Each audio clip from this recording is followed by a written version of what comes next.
Okay, hi boys and girls. Today we are going to talk about the attributes of a pyramid and a cube. Okay, but before we start that, I want to say sorry because I know I stopped the last video that I made and cut it off right in the middle.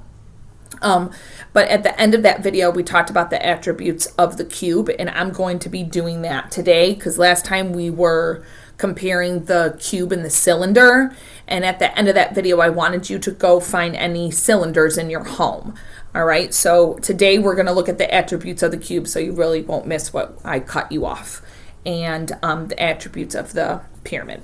So our three attributes, first of all, are of three-dimensional shapes. What we want to look for are the faces, that's the flat surfaces, the edge where the two flat surfaces meet together on the corner there, and the vertex, which is any points, okay? So we'll start with our pyramid.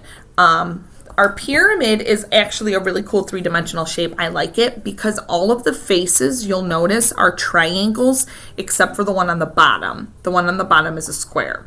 So let's count all of our faces. We have 1, 2, 3, 4, and then 5, the square on the bottom. Our edges, we have 1, 2, 3, 4, 5, 6, 7, 8. 8 edges. And then our vertices, our points. 1, 2, 3, 4, 5. All right. And then the attributes of our cube here. We have our faces, edges, and vertices. So how many faces does it have? 1, 2, 3, 4, 5, 6.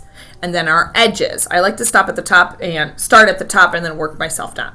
1, 2, 3, 4, 5, 6, 7, 8, 9, 10, 11, 12.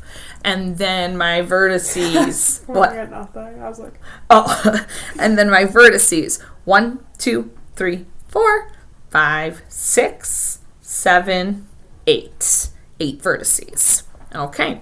So normally what we would do if we were in school is we talk about each of these three-dimensional shapes, and then for homework I have you go home and to bring in a three-dimensional shape that you found in your home that is in the shape of a cube or in the shape of a pyramid or a cylinder, and then you bring them in and you share them and we make a three-dimensional shape museum. Well, since we're not at school, we have to do this the best we can. So far we have talked about the cube.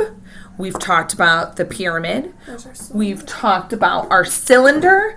And we've talked about our rectangular prism. If you remember that one. That was our first one. So I'm going to get those all out. So this is our cylinder. And then our rectangular prism is coming.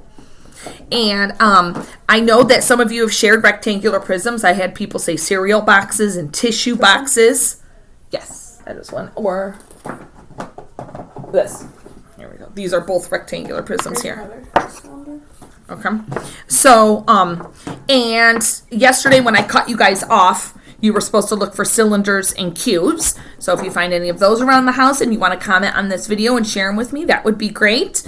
And then our fourth one is the pyramid. And then you can share them. Also, if you want to set, if you found some of these items and you want to put them in your school and we can share them on Monday, we can do that also. And one of the things I think of that I know I have in my house that is like a cube is a Rubik's Cube we have. Actually, Vinny got a new one for Easter, so that made me think of this. So that's an example of stuff that you can find around your house that are these shapes. Okay, that's all. We're going to stop with this today, and tomorrow, or actually the next day, you get a math video from me, not tomorrow. We're going to be comparing the cube and the cone, the three-dimensional shape, the cone. Okay, and Veda's got the cone right here for you. All right. Thank you, and that's it for today. You guys have a great day. Bye.